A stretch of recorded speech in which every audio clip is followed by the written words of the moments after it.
من و سلوہ ایک قسم کی خوراک تھا جس کا ذکر قرآن مجید میں بھی موجود ہے۔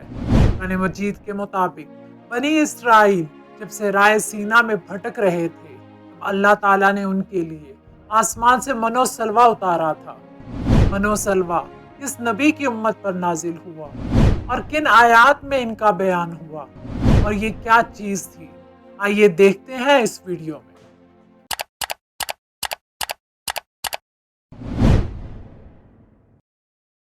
فرعون حضرت موسیٰ علیہ السلام کے دور کا ایک سرکش بادشاہ تھا۔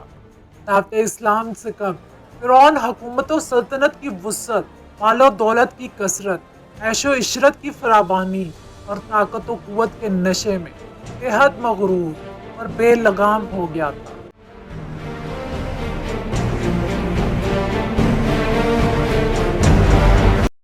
کچھ عرصے بعد اللہ تعالیٰ نے حضرت موسیٰ علیہ السلام کو فرعون اور اس کی قوم کو دعوت ہدایت دینے کے لیے مبعوث فرمایا تھا۔ انہوں نے لوگوں کو باطل معبودوں کی پوجا پاٹ سے روکا اور خدائے واحد کی عبادت کی طرف بلایا جو سب کا خالق و مالک ہے۔ لیکن ان ظالموں نے بجائے حق کے تسلیم کرنے کے ہٹ دھرمی کا مظاہرہ کیا۔ ان پر اللہ کی طرف سے بہت عذاب آئے اور اس وقت توبہ کر کے بعد میں پھر سب بھول جاتے اور پھر دوبارہ سے پہلے جیسے ہو جاتے۔ حضرت موسیٰ علیہ السلام صبر و استقلال کے ساتھ دین حق کی تبلیغ کرتے رہے۔ اسی دوران یہ حکم نازل ہوا کہ بنی اسرائیل مصریوں سے علیحدہ اپنی بستی آباد کریں اور مصر سے نکل جانے کا حکم ہوا، اور یہ بھی بتا دیا گیا کہ فرعون کی طرف سے تمہارا تعاقب کیا جائے گا، لیکن وہ اور اس کا لشکر غرقاب ہوگا۔ وہی ہوا۔ آپ علیہ السلام مصر سے مع اپنے ساتھیوں کے روانہ ہوئے تو پیچھے پیچھے فرعون اپنے لاؤ لشکر سمیت تعاقب کر رہا تھا۔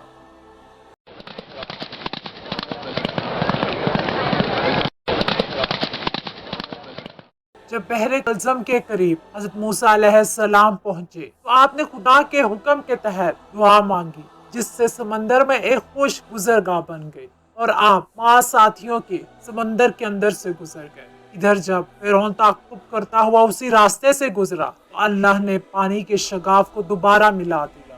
اس طرح فرعون اپنے تمام لوگوں کے ساتھ ہمیشہ ہمیشہ کے لیے غرق ہو گیا۔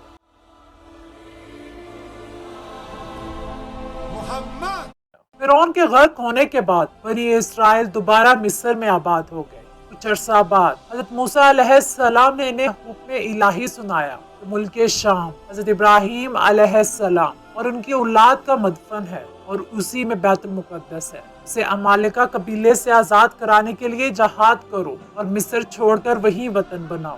مصر کا چھوڑنا بنی اسرائیل کے لیے بڑا تکلیف دہ تھا۔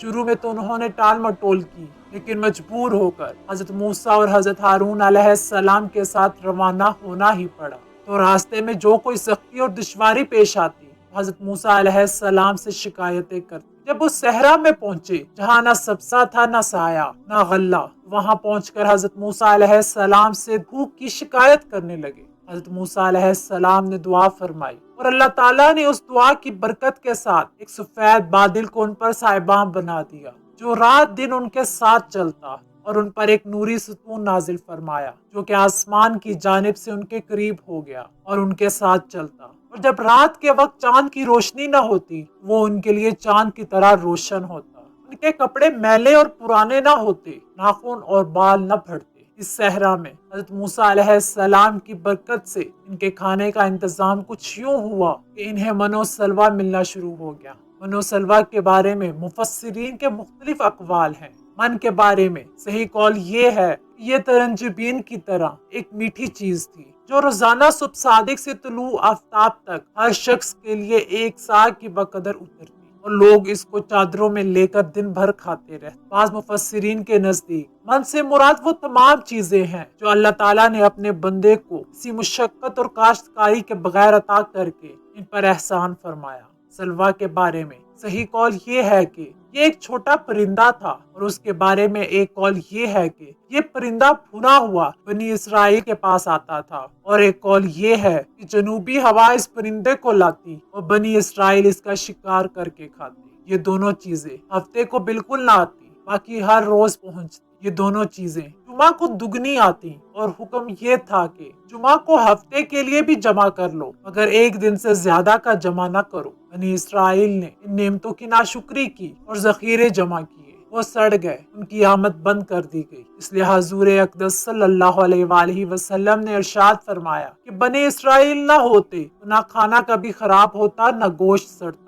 کھانے کا خراب ہونا اور گوشت کا سڑنا اسی تاریخ سے شروع ہوا، ورنہ اس سے پہلے نہ کھانا بگڑتا تھا نہ گوشت سڑتا تھا۔ یہ انہوں نے اپنا ہی نقصان کیا کہ دنیا میں نعمت سے محروم ہوئے اور آخرت میں سزا کے مستحق ہوئے۔ قرآن مجید میں من و سلوہ کے بارے میں کچھ یوں بیان کیا گیا ہے: اور ہم نے بادل کا تم پر سایہ کیے رکھا اور تمہارے لیے من و سلوہ اتارتے رہے کہ جو پاکیزہ چیزیں ہم نے تم کو عطا فرمائی ہیں ان کو کھاؤ پیو، مگر تمہارے بزرگوں نے ان نعمتوں کی کچھ قدر نہ جانی اور وہ ہمارا کچھ نہیں بگاڑتے تھے بلکہ اپنا ہی نقصان کرتے تھے۔